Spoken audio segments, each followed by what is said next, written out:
So నడడం హంస నడక అంటారు, సింహం నడక అంటారు, రైట్? అంటే ఒక్కొక్కరు నడిచే విధానం బట్టి వాళ్ళ ఆర్గాన్స్ ఏవైతే మేము చెప్తాం.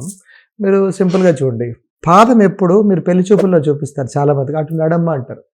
ఆ నడక బట్టి ఆవిడ తాలూకు మైండ్ చెప్పవచ్చు. ఇది ఒక ఫిజికల్ స్ట్రక్చర్లో ఉండే చేంజ్. ఎప్పుడైతే నడక ఇలా పడుతుంది అనుకోండి, స్ట్రైట్గా పడుతుంది, అలా సౌష్ఠవం బాగుంటుంది. సౌష్ఠవం అంటే ఇది స్ట్రైట్గా ఉంటుంది. ఎప్పుడైతే నడక కొంచెం ఓపెన్ అయింది అనుకోండి, ఇది బెండ్ అయిపోతాయి, ఈ షోల్డర్స్ బెండ్ అయిపోతాయి. షోల్డర్స్ బెండ్ అయి ముందుకు ఉంటాయి. దాన్ని బట్టి వాడు వాతమ పిత్తమ కఫమ గుర్తించవచ్చు. నడిచే నడక బాగుంది అంటే వాడి మైండ్ ఆలోచనలు బాగుంటాయి. అందుకు పూర్వకాలం ఏంటంటే నడు అమ్మ అంటే దాని అర్థం ఏంటంటే మన అబ్బాయిని ఈ అమ్మాయి నడిపిస్తుందా, లేకపోతే మన అబ్బాయి నడకలో ఈ అమ్మాయి నడుస్తుందా అనే సిస్టమ్ ఉంటుంది. సూపర్ జ్ఞానం కదా. సో ఇలాంటిదప్పుడు మనం అర్థం చేసుకోవాల్సింది నడిచే నడక.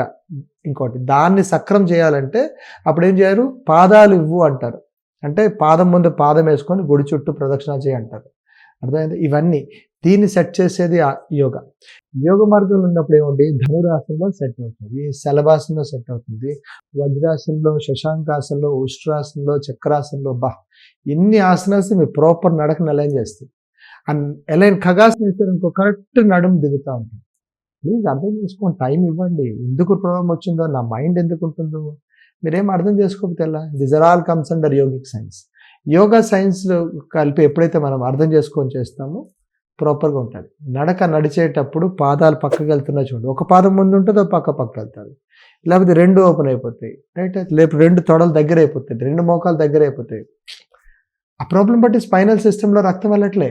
సో రక్తం క్లియర్గా ఉండాలి, నీట్గా ఉండాలంటే మీ నడక నీట్గా ఉండాలి.